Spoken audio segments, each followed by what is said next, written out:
अस्सलाम वालेकुम दोस्तों, उम्मीद है आप खैरियत से होंगे। आज हम एक न्यू वीडियो के साथ आए हैं।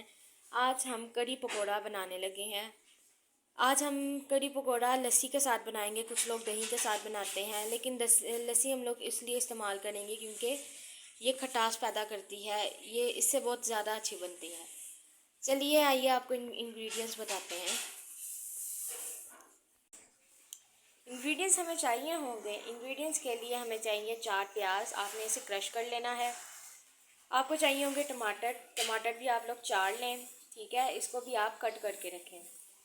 हमें चाहिए होगा अदरक और लहसुन, इसको भी हमने क्रश कर लिया है। 4 स्पून आप ले सकते हैं। स्पाइसेस की हमें ज़रूरत होगी, तो हमें चाहिए होगा नमक, नमक भी 2 टीस्पून, और लाल मिर्च भी 2 चम्मच, हल्दी भी 2 चम्मच, सूखा धनिया भी 2 चम्मच, और गरम मसाला भी 2 चम्मच। इमली हम इसमें 1 मुट्ठी आप शामिल कर लें। इमली आपने भिगो के रखनी है। लस्सी हमें चाहिए होगी 1 जग, और इसके साथ हमें चाहिए बेसन आप आधा किलो ले लें, और आप इसे साथ पकौड़ों में भी इस्तेमाल करेंगे और लस्सी में भी आप इसे इस्तेमाल करेंगे। हम बेसन आधा पाव हम लोग पकौड़ों के लिए भी इस्तेमाल करेंगे। उसके लिए हमें प्याज चाहिए होगा। प्याज आप 2 अदद ले लें। आलू चाहिए होंगे, आप इसे कटलेट्स की फॉर्म में काट सकते हैं। 3 आलू ले लें आप, और 7 पालक ले लें। थोड़ी सी आप पालक ले लें इसमें ऐड करने के लिए। साथ हमें कुछ गार्निशिंग के लिए भी चाहिए होंगी। आखिर में आप गार्निशिंग करने के लिए धनिया ऐड करेंगे और साथ हरी मिर्ची ऐड करेंगे।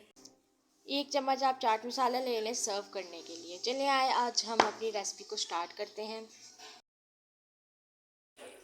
वीडियो स्टार्ट करने से पहले अगर आप हमारे चैनल पर नए हैं तो इस चैनल को सब्सक्राइब करें, लाइक करें, शेयर करें और कमेंट करें। हम लोग स्टार्ट करते हैं अपनी कुकिंग। हमें चाहिए होंगे 2 बड़े चम्मच आप ले लें। आप चम्मच ये वाला यूज़ करें। घी डाल लें, ऑयल डाल लें। आपने इसे प्रेशर में डाल देना है। इसके बाद आपने इसमें जो आपने प्याज रखी थी वो आपने इसमें ऐड कर देनी है।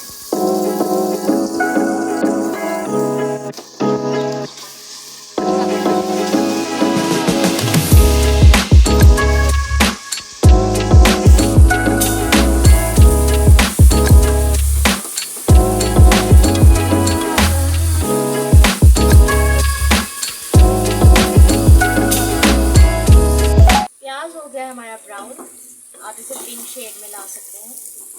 इसके बाद हमें इसमें लहसुन और अदरक आपने शामिल करना है। इसको भी आपने फ्राई करना है।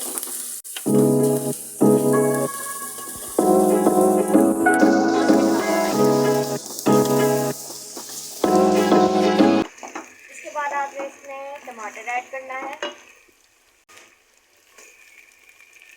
इसको भी आप फ्राई करें।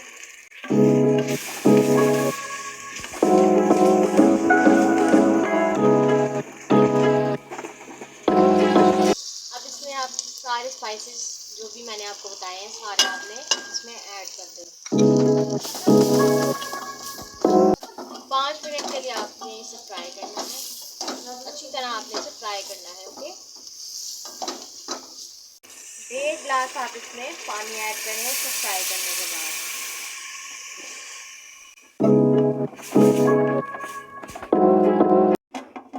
आपने कवर बंद कर देना है, वेट लगा देने हैं। जब वेट चल जाएगा उसके बाद 15 मिनट तक आपने वेट करना है, फिर आपने चूल्हे को बंद कर देना है। अब हम दूसरी तरफ अपनी लस्सी तैयार करते हैं। लस्सी को हमने ग्राइंडर में डाल लिया है। इसके बाद इसमें हम 1 चम्मच बेसन का ऐड करेंगे। हमारे पास 2 अगर आप बना रहे हैं जग आपने ग्राइंड करने हैं तो 1-1 चम्मच आपने दोनों पर रखना है। हमने ग्राइंड कर ली है। अब हम इसे बड़ी देगची आप ले लें, इसमें आपने इसे ऐड कर देना है।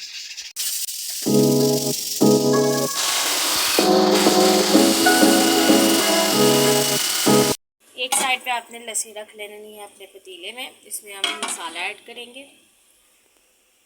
फ्लेम को कर देंगे अब हम बंद। दूसरी तरफ मसाला हो चुका है तैयार, सॉफ्ट हो चुका है। अब इसे हम कढ़ी में डाल देंगे। मसाला अब हम इसमें ऐड कर देंगे।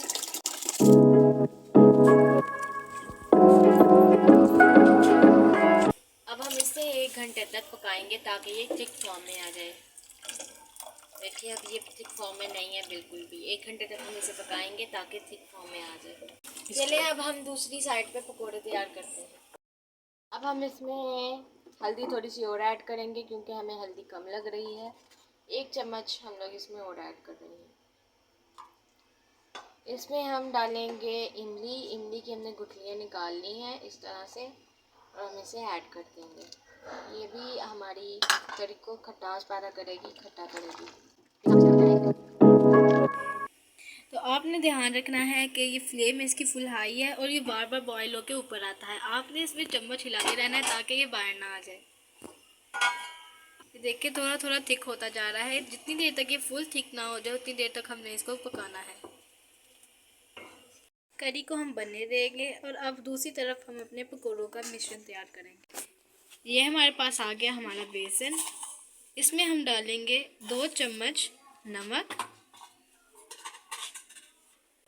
2 चम्मच लाल मिर्च। इसमें हम थोड़ा सा आधा चम्मच मीठा सोडा भी डालेंगे। इसमें हम साबुत गरम मसाला डालेंगे 1 चम्मच। सूखा धनिया भी डाल दिया। हमने इसको हाथ से मिक्स कर लेना है क्योंकि ये हाथ से मिक्स करने से बैटर अच्छा बन जाता है। और हमने इसमें पानी ऐड करना है थोड़ा सा। हमें इतना पानी डालना है कि ये इस फॉर्म में आ जाए, ना ज़्यादा पतला हो और ना ज़्यादा थिक हो। और अब हम इसको 15 मिनट के लिए रख देंगे साइड, अच्छी तरह से फूल जाए। तो बेसन तैयार करके रखा था हमने, इसमें बाकी की सारी चीज़ें डाल के उसको मिक्स कर देना है और फिर इसके हम पकोड़े बनाने लगे हैं। कढ़ाई में हमने ऑयल डाल देना है और ऑयल को सही तरह गर्म कर लेना है। अब हमने इसमें पकोड़े बनाना शुरू कर देना है। चम्मच से थोड़े थोड़े हिस्से लेकर पकोड़ों के डालने हैं। और इस तरफ हमारी करी थिक हो रही है और दूसरी तरफ हम उतनी देर तक पकोड़े तैयार कर रहे हैं। तो यहाँ हमारे पकोड़े तैयार हो चुके हैं और हमारी करी भी तैयार हो चुकी है। ये देखिए हम करी में डालेंगे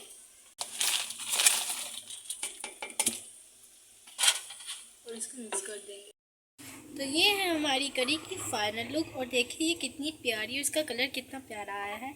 अगर आपको हमारी रेसिपी पसंद आई हो तो प्लीज़ इसको लाइक, शेयर और सब्सक्राइब करें और बेल आइकन को दबाना ना भूलें।